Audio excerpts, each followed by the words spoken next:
Moon mission पर कई देश काम कर रहे हैं। इनमें भारत, अमेरिका, रूस और चीन का नाम सबसे ऊपर है। ये 4 देश अब तक चांद पर सॉफ्ट लैंडिंग भी कर चुके हैं।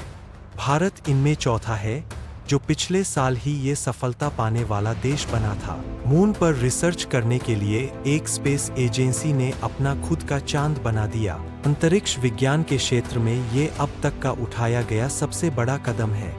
इसके लिए ज्वालामुखी चट्टानों का प्रयोग किया गया है, जो चांद के वातावरण से मिलती जुलती है। ये कारनामा कोई और नहीं बल्कि यूरोपीय स्पेस एजेंसी के वैज्ञानिकों ने किया है।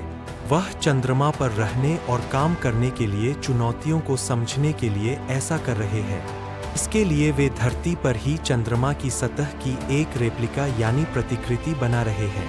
फिलहाल इसे जर्मनी में कोलोन के पास बनाया जा रहा है, जिसमें जर्मन एरोस्पेस सेंटर भी सहयोग कर रहा है। यूरोपीय स्पेस एजेंसी चांद की रेप्लिका को बनाने में 900 टन ज्वालामुखी की चट्टान इस्तेमाल कर रही है। चांद की सतह के जैसी बनी ये सतह तकरीबन 700 वर्ग मीटर तक फैली है। ये ठीक उसी वातावरण का अनुसरण करती है जैसा कि चांद पर है।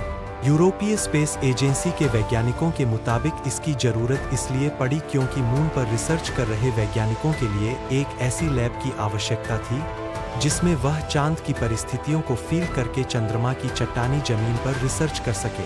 यूरोपीय स्पेस एजेंसी के एस्ट्रोनॉट अलेक्जेंडर ने इस परियोजना की पहल की थी।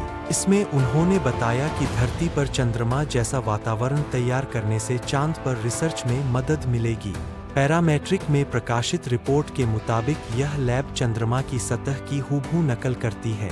इसमें सतह की स्थिति, प्रकाश व्यवस्था और यहाँ तक स्पेससूट का मोशन भी ठीक उसी तरह से है।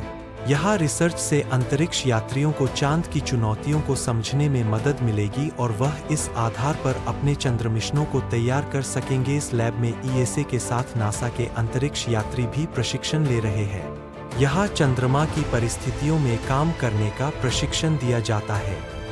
इसके प्रमुख जुएर्गन कहते हैं कि यहाँ तक 900 टन ज्वालामुखी चट्टान है। यह चंद्रमा जैसा वातावरण, क्रेटर, नमूना संग्रह का अनुभव देती है। यह इसलिए भी महत्वपूर्ण हो जाता है क्योंकि नासा के बहुत प्रतीक्षित आर्टेमिस मिशन में ईएसए भी भागीदारी कर रहा है। नासा और ईएसए कई मिशनों पर साथ काम कर रहे हैं। इनमें आर्टेमिस मिशन सबसे महत्वपूर्ण है। दूसरा, ईएसए के लिए ये अपना मिशन लॉन्च करने की दिशा में भी अहम साबित हो सकता है। दरअसल अब तक ईएसए अपने एस्ट्रोनॉट को अंतरिक्ष में भेजने के लिए नासा पर निर्भर है, लेकिन चंद्रमा की रेप्लिका पर काम करने से ईएसए चांद पर अपना खुद का मिशन डिजाइन कर सकता है। चंद मिशन पर कई देश काम कर रहे हैं। इनमें भारत, अमेरिका, रूस और चीन का नाम सबसे ऊपर है। ये 4 देश अब तक चांद पर सॉफ्ट लैंडिंग भी कर चुके हैं। भारत इनमें चौथा है, जो पिछले साल ही ये सफलता पाने वाला देश बना था। इसके अलावा यूरोपीय अंतरिक्ष एजेंसी ईएसए भी चंद्रमा के मिशनों में भाग ले रही है। ईएसए चंद्रमा की कक्षा में शोध और नासा के आर्टेमिस कार्यक्रम में सहयोग कर रही है। जापान भी कतार है।